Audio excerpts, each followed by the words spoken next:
de empezar a hablar de cómo nos queremos desarrollar, cómo lo vamos a hacer, qué pensamos, ¿no? a la hora de discutir estas cuestiones. ¿Es solo generar empleo, es solo incluir gente, o tenemos que sumar otras variables, otras perspectivas a esta discusión? El disparador, ¿no? En esos términos de todas las discusiones que queremos atravesar acá desde abajo, a mí me es fácil organizarlo a partir del concepto de la sostenibilidad. No solo la sostenibilidad en términos ambientales, que es un poco lo que yo vengo a hablar hoy acá, sino vamos a hablar de la sostenibilidad económica, la sostenibilidad social, por decirle eso, la sostenibilidad laboral, y me parece como un buen concepto para trazar un disparador, una hoja de ruta para los momentos que se nos vienen y las discusiones que tenemos que tener principalmente como generación, ¿no? Traigo una preocupación o un tema que en particular vengo siguiendo mucho, vengo estudiando, es todo lo que nosotros somos parte de ese ambiente, venimos siendo parte, fuimos parte y vamos a ser parte en nuestras futuras generaciones, si Dios quiere. Y me parece interesante poder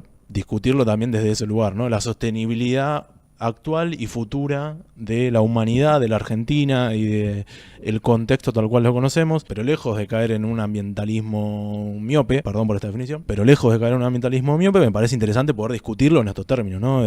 Y desde abajo, desde el sur global, desde la Argentina, plantear qué es lo que queremos hacer. Me interesa introducir el concepto de capital natural. ¿Por qué? Porque hay por lo menos de la quinta de la que yo vengo, la economía está muy lejos, o el mainstream económico está lejos de estas discusiones, y parece ser como un anexo a la teoría económica estos conceptos, ¿no? Y poder internalizar, poder introducir la conceptualización del capital natural podría ayudar al pensamiento económico a empezar a incorporar este tipo de discusiones. Si lo pienso desde el pago chico, si lo pienso desde Argentina, un economista en Argentina que empieza a tener cuestiones muy vinculadas a la crisis climática, necesita tener en cuenta estas variables porque, ejemplo, la sequía el año pasado. Entonces, un economista que se sienta con una botonera adelante y no tiene este tipo de variables en la mesa, va a subvaluar el efecto de una sequía que afecta directamente la productividad del campo, que afecta directamente la generación de dólares de la economía y que afecta directamente la estabilidad económica de este país, tan dependiente de la generación de divisas. Al mismo tiempo, otro factor que tenemos que discutir es en términos geopolíticos. O sea, así como tenemos que discutirlo desde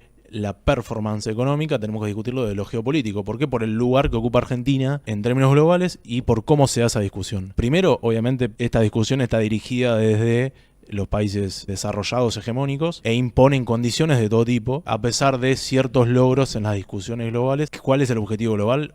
Más 1,5 de temperatura al 2030. Sí, que no crezca más de 1,5. Exacto, que no crezca más. Y alrededor de todo eso una serie de lineamientos, mecanismos, un montón de letra escrita que están disponibles, Naciones Unidas, Acuerdo de París y demás, que por ahora quedan letra escrita a pesar de avances que se van logrando, y una posición de negociación que es Argentina y la región somos los tenedores del capital natural, entendiéndose el capital natural como aquel, no decirle recurso, pero aquel bien que genera determinados servicios, llamémosle servicios ecosistémicos, que permiten el desarrollo de la vida tal cual la conocemos hoy en día.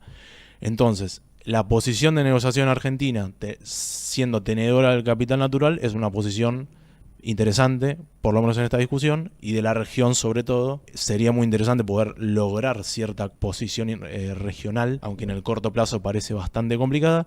Y después otra cuestión que me parece de la estructura productiva argentina, capaz vinculándolo con el primer punto de la sostenibilidad económica en términos ambientales, que es los países de ingreso medio bajo están directamente vinculados a producciones del tipo primario, ¿no? Que no solo están relacionadas con lo que suceda con el clima, ejemplo el campo, sino también directamente vinculados a los costos que generan este tipo de producciones sobre los ecosistemas, no solo por el aprovechamiento económico, digamos, de los recursos, sino también por los pasivos ambientales que se generan a partir de determinadas producciones, llámese minería, llámese cambio de uso del suelo para el campo, en castellano bajar los bosques nativos. Entonces hay una serie de discusiones. Tenemos los activos naturales o el capital natural.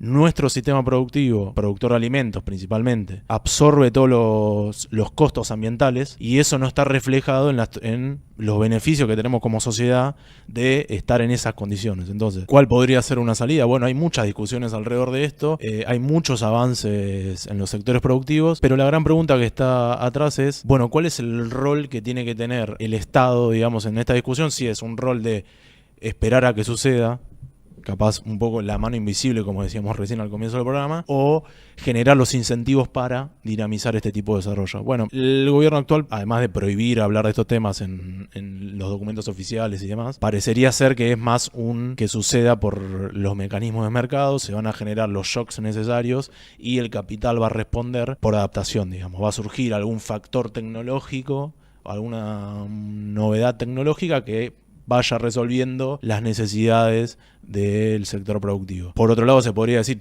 ¿por qué no, en vez de esperar esos desarrollos, empezamos a incentivarlos de alguna manera, premiarlos de alguna manera para generar esa transición y que los costos a futuro sean menores y que la posibilidad de continuidad de la vida tal cual la conocemos hoy siga siendo más o menos igual?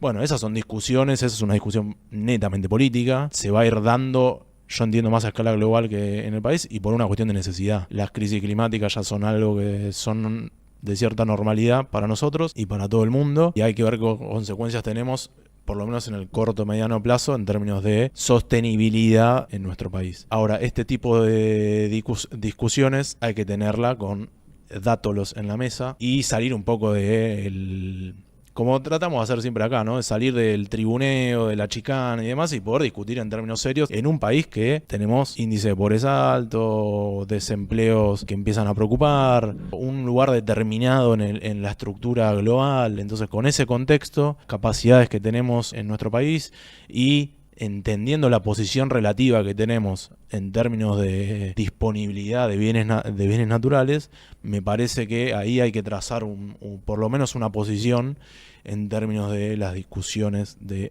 estos temas. Varias cuestiones me quedan, ¿no? Porque vos sabés que también este tipo de temáticas me llaman, me convocan.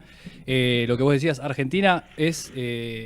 no tengo el número ahora exacto, pero es, digamos, carbono neutral, digamos. No produce más más carbono que lo que absorbe, digamos. Ese servicio ecosistémico de la naturaleza que tenemos, los ecosistemas que tenemos, absorben la cantidad de dióxido de carbono que producimos, entonces queda en una instancia casi neutral, no me acuerdo más, menos, pero es insignificante. De hecho, Argentina emite tiene el 0,8 de las emisiones a nivel global, mientras que China, Rusia, Estados Unidos y no sé si un país más, más del 50%. O sea, el problema está en los que te plantean la discusión, además, ¿no? Como que te dicen, o los que ordenan la discusión. Sí, son los que te dicen, sí, no, vos tenés que acomodarte y tener un desarrollo sostenible, pero vos sos el que contamina, ¿me entendés? Y yo me tengo que cargar el problema. Y aparte, vos traías la metáfora esta del ambientalismo miope, yo sé que no te gusta, así que te la repito para pincharte. Me gusta, pero bueno. Sí, no, a ver... vengan de a uno, pa. No, vengan de a uno, todo lo de la Atlanticás y todo eso, no sé dónde están ahora, ¿no? Que tenemos un gobierno que niega el cambio climático y ahora de repente no sé, ¿viste? Parece que algunas organizaciones están bien adornadas, parece. Parece, ¿no? No, pero bueno, también yendo Greenpeace. ¿Está bien, amigo? Sí, estoy bien. Bueno, haciendo amigos todos los programas. Saludo a la gente de Greenpeace. Sí, saluditos.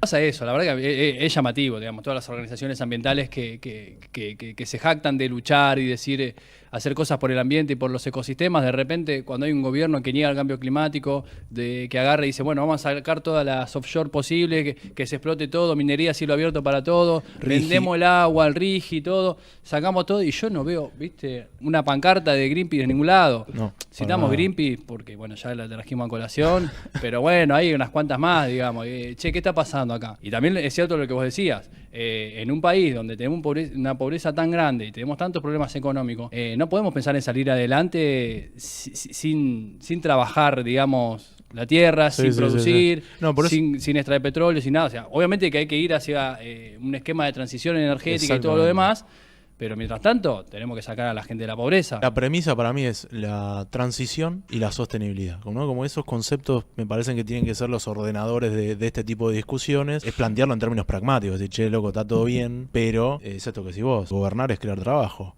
Entonces, Claro. en ese contexto hay que buscar la mejor forma posible, generar los instrumentos necesarios, mejor institución posible en este contexto, o institucionalidad posible, que genere los mecanismos de control que permitan ciertos niveles de explotación y al mismo tiempo transicionar hacia otro. Pero si no generas la transición, o sea, es muy difícil. Y para eso están los incentivos, la normativa y demás. Es como la pauta de hacia dónde vamos, es la señal que espera la economía, por decirlo de alguna manera, decir, che, estamos yendo para acá porque tenemos que mejorar nuestra performance o reducir nuestras emisiones que genera la economía. Hay muchos intereses económicos, políticos, principalmente económicos, te diría yo, y de sectores de poder muy importantes en el mundo.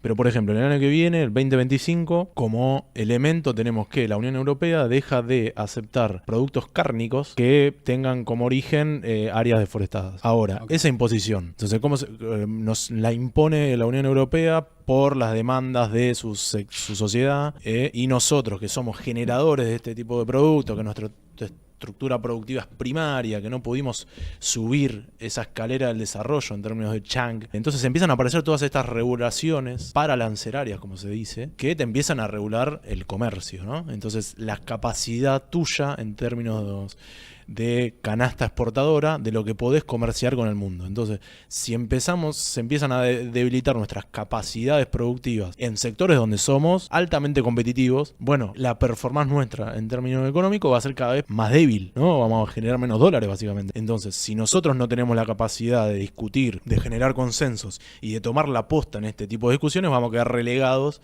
a determinados lugares que nos determina los que hoy están arriba de esa escalera del desarrollo que estamos hablando.